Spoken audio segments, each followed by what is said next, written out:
नमस्कार, मैं मनीष स्वागत करता हूं आपको अपने इस यूट्यूब चैनल पे। दोस्तों, एक बार फिर से आपके सामने सरकारी नौकरी से संबंधित एक नोटिफिकेशन लेके हाजिर हूं। आज का जो नोटिफिकेशन है वो डिफेंस की तरफ से यानी कि डीएसएससी की तरफ से है। अगर हम बात करें फुल फॉर्म की तो डिफेंस सर्विस स्टाफ कॉलेज की तरफ से कुछ वैकेंसी निकले हुए हैं। देखिए, अगर आप आईटीआई कर रखे हैं या आप सिर्फ 10th पास हैं तो आप इसके लिए एलिजिबल हैं, यानी कि तमाम तरह के जो एलडीसी की भी वैकेंसी है, आपके कारपेंटर की भी वैकेंसी है और आपके शौकुनी की भी वैकेंसी है और एमटीएस की वैकेंसी है। तो तमाम जो वैकेंसी है उसके बारे में डिस्कस करेंगे, कब तक इसका लास्ट एज है और सॉरी लास्ट एज नहीं कर सकते, लास्ट डेट है और एज कब तक का जो है कि आप भर सकते हैं। तमाम चीज़ों को डिस्कस करेंगे, ठीक है। अब इस फॉर्म को भरने से पहले अगर इसकी तैयारी के बारे में सोच रहे हैं तो इसकी तैयारी आपको एक ही मॉक टेस्ट से हो जाएगा, वो है टेक्स्ट बुक। टेक्स्ट बुक आपके लिए ईयरली मॉक टेस्ट पास लाया है, जो कि आपको यहाँ पे अगर 299 वाला चीज़ है, अगर आप इसमें 30 रुपये का डिस्काउंट चाहते हैं तो एक कूपन कोड यूज कीजिएगा, ER Manish coupon code use कीजिएगा, तो ये वाला चीज़ है आपको 269 में मिल जाएगा। नीचे डिस्क्रिप्शन बॉक्स में लिंक दिया हुआ है, आप एक बार चेकआउट करेंगे, क्योंकि इससे आपको तमाम तरह की जो वैकेंसी है उसकी तैयारी आप कर सकते हैं। यहाँ पे तमाम तरह के जो मॉक टेस्ट है, यानी कि जो डिफरेंट एग्ज़ाम होते हैं, सभी के मॉक टेस्ट आप सिर्फ और सिर्फ 269 में लगा सकते हैं। नीचे डिस्क्रिप्शन बॉक्स में लिंक चेक कर लीजिएगा। बात कर रहे थे ये वाला जो वैकेंसी आई हुई है, कल ही के डेट में ये रिलीज हुई है और इसका लास्ट डेट आप देख सकते हैं 22 मई 2021 है। अब ये जो वैकेंसी है वो देखिएगा आपके इस तरह से दे रखे हैं कि स्टेनोग्राफर के वैकेंसी है, टोटल 4 वैकेंसी है, एलडीसी के 10 वैकेंसी है और उसके बाद आपके सिविलियन मोटर ड्राइवर के जो वैकेंसी है वो 7 है। शकुनी के जो वैकेंसी है सुखानी के जो वैकेंसी है ये आपके एक है, ये आपके बोटिंग या ड्राइविंग जो पानी में जो ड्राइव करते हैं उससे संबंधित है, ठीक है। ये और ये कारपेंटर की वैकेंसी एक है और एमटीएस की वैकेंसी इसमें 60 है। एज की बात करें तो एज ग्रुप आपके जितने भी लगभग वैकेंसी है वो तकरीबन 27 के हैं, लेकिन यहाँ पे देखिएगा ये वाला जो वैकेंसी है आपके, ये तीनों जो वैकेंसी है उसमें आपको मैक्सिमम 25 रखा गया है। अब इसमें भी आपको एज रिलैक्सेशन मिल जाती है, जो कि आपके गवर्नमेंट जो रूल है, और ये जो आपके वैकेंसी है वो सरकारी वैकेंसी है, यानी कि सरकारी ही जॉब है। आप समझ सकते हैं डिफेंस सरकार के सेक्टर में ही आता है, ठीक है। अब देख लेते हैं इसमें और क्या क्या चीज़ें चाहिए। देखिएगा, एजुकेशनल क्वालिफिकेशन और एक्सपीरियंस कहीं कहीं चाहिए आपको। स्टेनोग्राफर में 12th पास है और इसमें देखिएगा यहाँ पे स्किल टेस्ट की बात करें तो डिक्टेशन आपको 10 मिनट में 80 वर्ड पर मिनट के हिसाब से करना पड़ेगा और ट्रांसक्रिप्शन 50 मिनट्स इंग्लिश और 65 मिनट हिंदी ऑन कंप्यूटर होगा। एलडीसी की बात करें तो एलडीसी में 12th पास होनी चाहिए। उसके बाद स्किल टेस्ट में आपको 30 वर्ड पर मिनट हिंदी में या आपके 35 वर्ड पर मिनट इंग्लिश में होनी चाहिए आपके इसमें टाइपिंग, और ये आपको करना पड़ेगा 10 मिनट में। और इसमें बैक स्पेस यूज कर सकते हैं, जैसा आपका CHSL होता है उसी तरीके का एलडीसी का ये पोस्ट है। अगर हम बात करें सिविलियन मोटर ड्राइवर की तो यहाँ पे आपको 12th पास होनी चाहिए और must possess civilian driving licence for heavy vehicle, 2 year का एक्सपीरियंस चाहिए रिकॉग्नाइज्ड ऑर्गेनाइजेशन या undertaking in driving heavy vehicles में।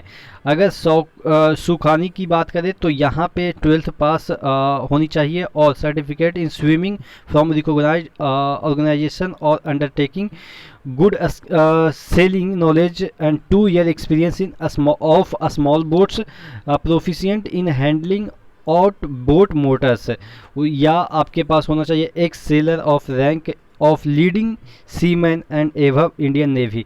तो ये आपके आप कह सकते हैं कि तैराक वगैरह से संबंधित ये वाला पोस्ट है, जो कि एक ही पोस्ट है। कारपेंटर में तो आपको पता है कि 12th पास होनी चाहिए, 2 year experience in recognised organisation और अंडरटेकिंग इन द ट्रेड, या आपके पास ITI का सर्टिफिकेट होना चाहिए और 2 ईयर्स का एक्सपीरियंस होना चाहिए कोई भी ऑर्गेनाइजेशन में, और जो आईटीआई कर रखे हैं वो कारपेंटर में आपने कर रखा होगा। सबसे बड़ी चीज़ यहाँ पे एमटीएस की है, एमटीएस की वैकेंसी भी यहाँ पे 60 है। तो एमटीएस में आपको कुछ नहीं, आपको सिर्फ और सिर्फ मैट्रिक के पास होनी चाहिए कोई भी बोर्ड या इंस्टीट्यूट से, बाकी कुछ नहीं इसमें चाहिए।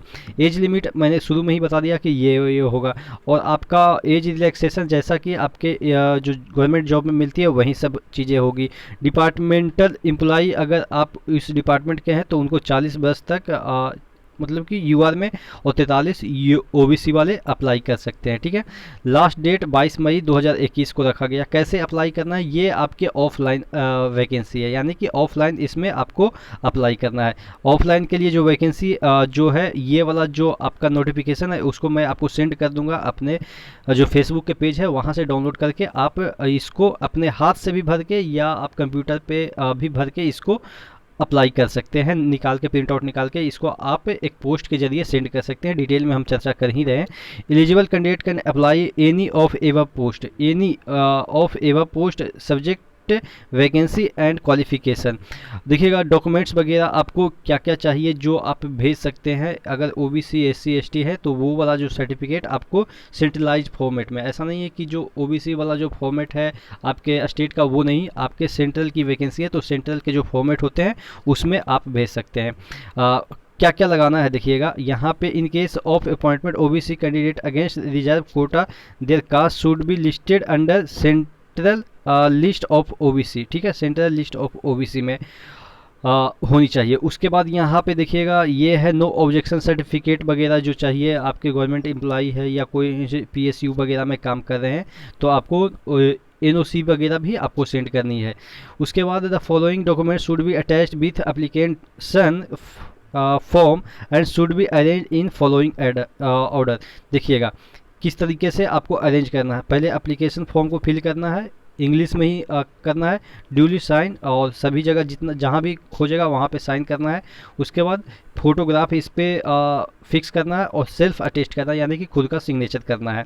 जितने भी डॉक्यूमेंट है सभी में acknowledgement card to be filled and affix photograph to be self attested. जो एक्नोलॉजमेंट कार्ड है वो नीचे दे रखा है, मैं अभी दिखाऊंगा, उसको भी फिल करना है और उसको भी सेल्फ अटेस्ट करना है, और जहाँ पे फोटो खोज रहा है वहाँ पे फोटो देना है। Self attested copy of 10th 12th standard marksheet. देखिएगा यहाँ पे मार्कशीट खोज रहा है, डिप्लोमा आईटीआई सर्टिफिकेट, उसके बाद SC ST certificate, OBC non creamy layer certificate, discharge book, experience certificate, EWS certificate. हालांकि यहाँ पे तो ये नहीं दे रखा है कि आपका स्टेट का ओबीसी रहेगा या आपके सेंट्रल फॉर्मेट में। आप स्टेट का भी डाल देंगे तो कोई फ़र्क नहीं पड़ता है, लेकिन अगर आपका डॉक्यूमेंट वेरिफिकेशन होगा तो वहाँ पे सेंट्रल का चलेगा। ठीक है, तो यानी कि अभी आप स्टेट का है तो आप डाल दीजिएगा, कोई दिक्कत नहीं है। सेल्फ अटेस्टेड एक इन्वेलप आपको लगाना है 11x22 cm का, और जिस पे कि आपको 22 रुपये का स्टैंप लगा देना है। ठीक है, यही आप मान लो कि आपका जो ये फीस है, एप्लीकेशन फ़ीस आप मान के चलो कि 22 ही रुपया है, क्योंकि यहाँ पे 22 प्लस समथिंग रहेगा, क्योंकि ये तो आपके जो लगाए जाएंगे वो एडमिट कार्ड के लिए लगाए गए हैं।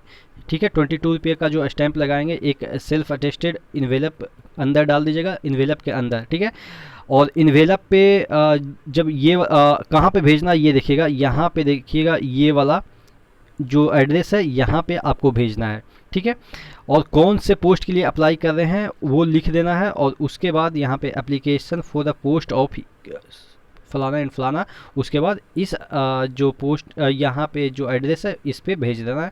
आप मान के चलो कि 20 रुपये, या आप स्पीड पोस्ट कर देना क्योंकि जल्दी पहुँच जाएगा, क्योंकि 22 तारीख तक इसमें आपको डेट दे रखा है, तो आप स्पीड पोस्ट करना। बाकी 22 रुपये का जो स्टैंप है वो तो अंदर के जो इन्वेलप है उसमें लगा देना है, क्योंकि उसके ज़रिए ही आपका एडमिट कार्ड आएगा। मोड ऑफ सिलेक्शन जो है वो देखिएगा, यहाँ पे देखिएगा all application will be scrutinise in term of age limit, minimum qualification, documents and certificates. Thereafter eligible candidate will be issued call letter. And written test होगा उसके बाद, ठीक है। कॉल लेटर आएगा, उसके बाद रिटन टेस्ट होगा। Written test में आप देखेंगे कि क्या क्या पूछा जाएगा। रीजनिंग पूछा जाएगा, मैथ्स पूछा जाएगा, जनरल इंग्लिश पूछा जाएगा, जीके पूछा जाएगा, उसके बाद ट्रेड से पूछा जाएगा।